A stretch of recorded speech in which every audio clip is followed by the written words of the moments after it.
మన ఫాలోయర్స్కి విజ్ఞప్తి చేస్తున్నా, దయచేసి ఇలాంటి వీడియోల్ని ఒక 100 మందికి షేర్ చేయండి ఒక్కొక్కళ్ళు. అలా అని సాయి బావటం వల్ల నాకేమన్నా నష్టమా అంటే, అల్లా ఈజ్ నథింగ్ బట్ శివ అని అర్థం చేసుకోవాలా. ఇది ఎవరికి చెప్తున్నారు?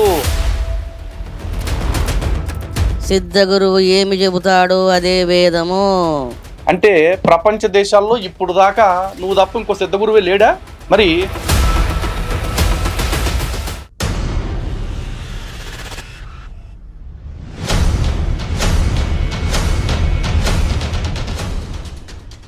హిందూ బంధువులందరికీ జై శ్రీరామ్. సాయిబాబా ముస్లిం ముస్లిం ముస్లిం అని మనం చెప్తూ ఉంటే, సాయిబాబా ముస్లిం కాదు కాదు కాదు అంటూ వీళ్ళు ఖండించుకునే ప్రయత్నం చేస్తూ ఉన్నారు. పోనీ వాళ్ళ కాళ్ళు ఖండించుకుంటూ, వాళ్ళ దాళ్ళు ఖండించుకుంటూ, అదే స్టేట్మెంట్లు అండోయి ఖండించుకుంటూ ఏదైనా ప్రమాణాలు చూపిస్తున్నారా హిందూ అంటానికి? ఎందుకంటే సాయిబాబాని హిందువులు పూజ చేస్తున్నారు కాబట్టి సాయిబాబా హిందువే అని అంటున్నారు. కానీ సాయిబాబా ఒకవేళ నిజంగా హిందూ కుటుంబంలోనే పుట్టి ఉన్న సాయిబాబా ఎప్పుడైతే అల్లా మాలిక్కు లేకపోతే అల్లా నాకు యజమాని, నేను అతని బానిసని అంటున్నాడో అప్పటి నుంచి సాయి ఏమవుతాడు? ఈరోజు భారతదేశంలో ఎవరైతే క్రైస్తవులుగా చెప్పబడుతున్న వాళ్ళు ఉన్నారో వాళ్ళలో అత్యధికులు హిందువులు కదా. హిందువులుగా పుట్టిన వాళ్ళు యేసుని నమ్ముకుంటే ఏ విధంగా క్రైస్తవులు అయిపోతున్నారో, హిందువుగా ఒకవేళ సాయి పుట్టి ఉన్నా, పుట్టలేదు, ఒకవేళ పుట్టి ఉన్నా ఎప్పుడైతే అల్లా మాలిక్ అన్నాడో అప్పటి నుంచి సాయి ముస్లిమే. ఇక్కడ క్లియర్గా ఇంత డీటెయిల్డ్గా అనిపిస్తూ ఉంటే దాన్ని వదిలిపెట్టేసి సాయి ఎక్కడో పత్రిలో పుట్టాడు, సాయి ఎక్కడో ఛత్రి పట్టుకుని తిరిగాడు, ఏంటికి ఇవన్నీ?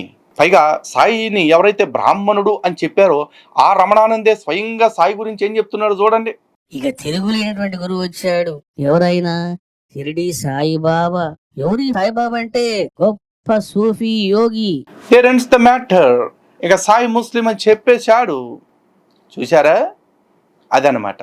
అలా అని సాయి బావటం వల్ల నాకేమన్నా నష్టమా అంటే, నా ఒక్కడికే నష్టం కాదు, యావత్ హిందూ సమాజానికి నష్టం. కారణం ఏంటంటే ఈ రమణానంద సాయి భక్తి పేరుతోటి శిష్యులందరినీ దగ్గరికి తీసుకొచ్చి కూర్చోబెట్టుకుని అక్కడ వాళ్ళకి ఏం చెప్తూ ఉంటాడు? ఉదాహరణకి మీకు కొన్ని చూపిస్తాను, ఓపికగా చూడండి చివరిదాకా, వాస్తవాలు ఏంటో మీకే అర్థమైపోతాయి అన్నమాట. చూడండి, ఇది చూడండి, ఇబ్రహీం అదాం టీచింగ్స్. ప్రాపంచికంగా ఎంతటి నష్టం జరిగితే అంతటి దైవత్వాన్ని అల్లాహ్ ప్రసాదిస్తాడని ఇబ్రహీం అదాం ఎందుకన్నారు? సో రమణానంద్ గారు ఎవరి గురించి చెప్తున్నారు? ఇబ్రహీం అదాం అనే ఒక సూఫీ ప్రవక్త గురించి చెప్తున్నారు. ఎందుకు? Because his guru is a Sufi. చెప్పాడు కదా. కాబట్టి ఇబ్రహీం అదాం గురించి చెప్పి ఆగిపోయాడా? లేదు.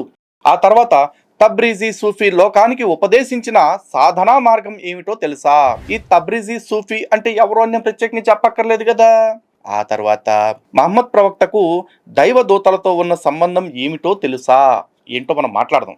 ఆత్మ సాక్షాత్కారానికి ఇబ్రహీం ఇబ్న్ అదాం యోగి బోధించిన సాధనా మార్గం ఏమిటో తెలుసునా? తాజుద్దీన్ బాబా జీవితాన్ని మార్చేసిన సన్నివేశాలు ఇవే. ఈ తాజుద్దీన్ ఒక సూఫీయే. మళ్ళీ ఆ దర్గా కూడా ఉంది నాగపూర్లో. నేను దేవుడనని లోకానికి తెలిపిన ముస్లిం మహనీయుడు ఎవరు? ముస్లిముల్లో మహనీయులు ఎంత గొప్పగా ఉన్నారా? చూద్దాం. సూఫీ యోగుల గురించి చెప్పటం మహర్షి వారి సంకల్పమా లేక సాయి సంకల్పమా? మాలిక్ సూఫీ యోగి బోధించిన సాధనలు ఏమిటి? అల్ ఫజాయిల్ సూఫీ యోగి భగవంతుడు భావానికి ఎంతటి విలువిస్తాడో తెలుసునా అంట. ఫస్ట్ ఆఫ్ ఆల్ అసలు ఇస్లాంలో భగవంతుడు అనే కాన్సెప్ట్ లేదని తెలుసునా? సూఫియాన్ సూఫీ యోగి యొక్క అద్భుతమైన శక్తి. స్టోరీ ఆఫ్ హజరత్ రబియా అల్ బస్రీ. మహమ్మద్ ప్రవక్త డూల్సన్ సూఫీ యోగిని మాంసాహారం తినమని ఎందుకన్నాడు? ఎందుకంటే అతను తింటాడు కాబట్టి అతన్ని కూడా తినమన్నాడు. ఎవరిని సూఫీ యోగి అంటారని డూల్సన్ చెప్పాడు? బిషర్ సూఫీ యోగి యొక్క జీవితం ఎంతటి అద్భుతమైనది. మొహమ్మద్ సూఫీ యోగులలాగా నేనే దేవుడనని ఎందుకు అనలేదు? పరమాత్మను సంతుష్టుడిని చేయటమే అసలైన అనుష్ఠానం అని రబియా అల్ అదావియా యోగిని ఎందుకన్నదో తెలుసునా?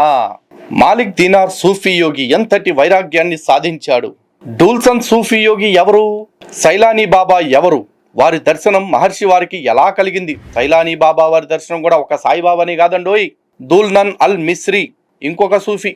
చూశారు కదా సాయిబుల మీద, సూఫీల మీద ఎన్ని ప్రవచనాలు చెప్పారో రమణానంద గారు.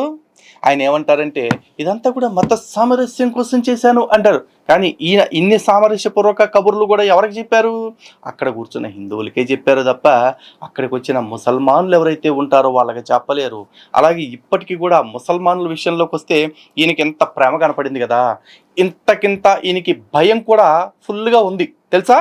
దాన్ని కూడా ఇప్పుడు ఎస్టాబ్లిష్ చేస్తాను. కావాలంటే ఒక 2 స్టేట్మెంట్స్ చూడండి. 32 సంవత్సరాలు సాయి జీవితాన్ని మదించి వేలాది ప్రవచనాలు చెప్పి షిరిడి సాయిబాబా మీద 60 గ్రంథాలు రచించినటువంటి నేను ఏనాడైనా సాయిబాబా ముస్లిం అన్నానా? అనలేదు. ఆ 60 గ్రంథాల్లో సాయిబాబా ముస్లిం అని నేను అన్నానా? అనలేదు. అంటూనే ఏమన్నాడు ఏనండి? ముస్లిం పదార్థవాచక అల్లా మాలిక్ సుభాషిత ఖురాన్ జ్ఞాన ప్రబోధక శోచిష్ట రయిమాన్ ఋషా అన్నావుగా రమణయ్య. పోనీ అన్నోడు అన్నట్టు ఆగిపోయావా? మళ్ళీ ఎమ్మటే అసలు కవరింగ్ ఏ లెవెల్లో ఇచ్చుకుంటాడు చూడండి. ముస్లింలు అంటే మరి ఆ లెవెల్ భయం ఉంది. ఎందుకంటే అలాంటి భయం మన హిందువులం ఎప్పుడు కల్పించాం కదా. గుడ్డిగా అక్కడ కూర్చుని చప్పట్లు కొట్టి బతికొచ్చేస్తాం కదా. ఇక్కడ ముస్లిమ్స్ను అవమానించడం కాదు, సాయిబాబా హిందువు కాదు, సాయిబాబా ముస్లిం అంటున్నారు కాబట్టి ముస్లిం ముస్లిం అన్నటువంటి ముద్ర వేసి మీరు సాయి భక్తుల్ని కించపరుస్తున్నారు కాబట్టి ప్రస్తావన చేస్తున్నది కదా. కానీ వాస్తవానికి ముస్లింలు అంటే భయమే. సాయిబాబా ముస్లిం కాదు అంటే ముస్లింలు రేపు ఎప్పుడైనా క్వశ్చన్ చేస్తే ఒకవేళ ముస్లిమే అయితే ముస్లిం అనేది అంత అంటరాని పదమా, అంత అనకూడని పదమా అని క్వశ్చన్ చేస్తారేమోనని చెప్పేసి చూశారా, ఇది ముస్లింలను అవమానించడానికి కాదు అంటున్నాడు. కానీ ముస్లింలు అంటే సిద్ధ గురువు గారికి ఎంత అది అదిరిపోద్దంటే, ఇది సిద్ధ గురువు గారి దాన్ని ఏమంటారు గుండె అదిరిపోద్ది అంటే ఒకసారి మీరు చూడాలి ఇక్కడ. కానీ సత్యం ఏమిటిది అని అంటే ప్రతి మనిషి కూడా అల్లాయే. అల్లా నీ హృదయంలోనే ఉన్నాడు. అల్లా ఈజ్ నథింగ్ బట్ శివ అని అర్థం చేసుకోవాలా. ఇది ఎవరికి చెప్తున్నారు? అల్లా భక్తులైన ముస్లింలకు అనుకుంటున్నారేమో, కాదు ఎదురుగా కూర్చున్న హిందువులకే. ఈ మాట ఎలా కన్ఫర్మ్ గా చెప్పొచ్చు అంటే కొనసాగింపు కూడా ఇంటే అర్థమైపోద్ది. అట్లని మరి మీరు మసీదుకి వెళ్ళి గ్రంథపఠనం చేయాల్సిన అవసరం లేదు. అల్లాయే శివుడండి అని అన్నారనుకోండి, క్యా బోల్తా హై కో శివా బోల్తా హై, ఓ స్వామి కా హై ఎక్కడుంటాడైనా? ఇంకా చూడండి వచ్చారంటే ఏం చేస్తారు? కాహే ఓ స్వామి అని వస్తారు కదా. అదన్నమాట. మరి ఆ బ్యాచ్ అంటే అంత భయపడిపోయే పరిస్థితి ఎందుకు వచ్చింది అంటే వాళ్ళ ఖురాన్ని కానీ లేకపోతే వాళ్ళ ప్రవక్తని కానీ లేదు వాళ్ళు పూజించుకునే దైవాన్ని కానీ ఎవరైనా సరే ఇష్టం వచ్చినట్టు వ్యాఖ్యానం చేస్తే తలకాయల్ని కూరగాయలు తరిగినట్టు తరిగేస్తారండి. కాబట్టి అలా తరిగించుకోవటానికి ఇష్టం లేక స్వామివారి వెంటనే అలర్ట్ అయిపోయి ఎప్పటికప్పుడు ముస్లింల విషయంలో మాత్రం చాలా జాగ్రత్త పడిపోతూ ఉన్నారండి. ముస్లిం ప్రవక్తల గురించి సూఫీ ప్రవక్తల గురించి ఇంతెంత బారు ఉపన్యాసాలు చెప్పిన సిద్ధ గురువు గారు వాళ్ళు ఎక్కడన్నా కోపగించుకుంటారేమో అని ఆలోచించినప్పుడు మాత్రం సిద్ధ గురువు గారు వెంటనే దాన్ని ఏమంటారు గుండెకాయని గట్టిగా పట్టేసుకుని కవరింగ్ చేసేసుకుంటున్నారు. మరి హిందువులమైన మనం ఏం చేస్తున్నాము? వేదాన్ని తప్పంటే సిద్ధ గురువు అన్నాడంటే తప్పులేదు, పురాణాన్ని తప్పంటే సిద్ధ గురువు గారు అన్నారు తప్పులేదు, ఉపనిషత్తులు తప్పండి సిద్ధ గురువు గారు అన్నారు తప్పులేదు, రామాయణం కల్పితం సిద్ధ గురువు గారు అన్నారు తప్పులేదు. సిద్ధ గురువు గారికి ఏమీ లేదు. ఇక్కడ మనకు సిగ్గుండాలి కదా.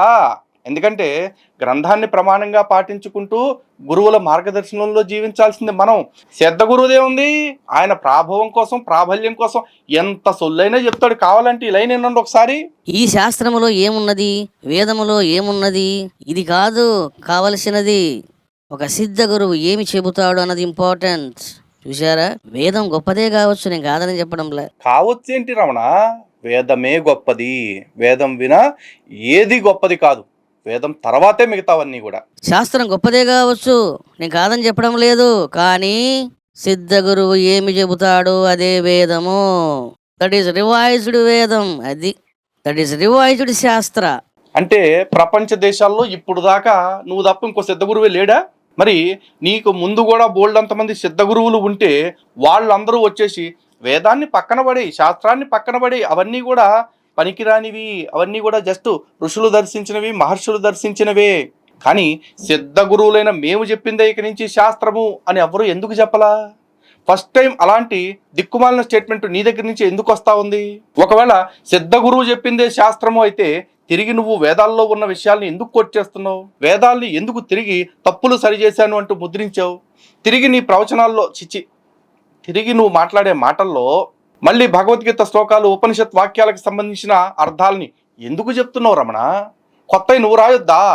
నువ్వు రాసిన సిద్ధవేదం అని చెప్పేసి ఒకటి రాసి ప్రింట్ చేయి దమ్ముంటే, దాంట్లో నువ్వు చెప్పే ఏ వ్యాఖ్య కూడా గతంలో వచ్చిన ఏ హిందూ గ్రంథాల్లోనూ లేనిదై ఉండాలి. దమ్ముందా అలా రాసే దమ్ము? ఇన్ని ఆధారాలు బయట పెడుతున్నా, ఇంత స్పష్టంగా వీళ్ళ నిజస్వరూపాన్ని బయట పెడుతూ ఉన్నా ఇంకా అలాంటి వాళ్ళ మీటింగులకు వెళ్తున్నారంటే మీరు నిజంగా భగవంతుడిని నమ్మే వెళుతున్నారా, లేదంటే కరువు పనుల కోసం వెళ్ళినట్టు దీనికోసం పోతున్నారా? ఆలోచించుకోండి.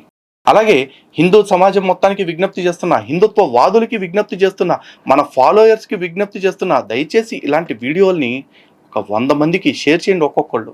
ఎందుకంటే వీడు చెప్పాడు కాబట్టి ఈడు వీడియోలు నేను షేర్ చేసేది ఏంట్లే అని మీరు అనుకుంటే మీరు నాకు ద్రోహం చేసినట్టు అవ్వదు, హిందుత్వానికి ద్రోహం చేసినట్టు అవుతుంది. కారణం ఏంటంటే ఇంత ధైర్యంగా, ఇంత నిర్భీతిగా, ఇంత నిర్భయంగా ఇలాంటి వాళ్ళని ఎక్స్పోజ్ చేస్తూ ఎవరు పడితే వాళ్ళు మాట్లాడే వాళ్ళ మాటలను కూడా మీరు సమాజంలోకి తీసుకువెళ్ళకపోతే నష్టపోయేది మీరు నేను కాదు, యావత్ హిందూ సమాజం. అందుకని మీ అందరికీ విజ్ఞప్తి చేస్తూ ఉన్నాను. లేదు మీకు నా వీడియో షేర్ చేయటం ఇష్టం లేకపోతే సేమ్ కంటెంట్ను తీసుకుని లేదు దీనిలో ఏమైనా చిన్న మార్పులు చేసుకుంటానంటే చేసుకుని మళ్ళీ రీషూట్ చేసుకుని మీరే వీడియోలు చేయండి, నాకు ఎటువంటి అభ్యంతరమూ లేదు. అలాగే ఈ వీడియోని డౌన్లోడ్ చేసుకుని మీ ఛానల్స్లో కూడా పెట్టుకోండి. ఎటువంటి కాపీరైట్ స్ట్రైక్స్ కానీ కాపీరైట్ క్లెయిమ్స్ కానీ మా ఛానల్ నుంచి మేము చెయ్యము. కారణం సమాజానికి నిజం తెలియటం ముఖ్యం. నిజం తెలియాలి అనుకునే వాళ్ళు దీన్ని ప్రచారం చేయండి. నా వరకు నాకు నమ్మకం ఉంది. సత్యమేవ జయతే, ధర్మో రక్షితః. ఇదే నా నినాదం, ఇదే నా విధానం. ఇంకా ఇటువంటివి చాలా బయట పెట్టాల్సి ఉంది, బయట పెడతాను కూడా. జై శ్రీరామ్, భారత్ మాతకి జై.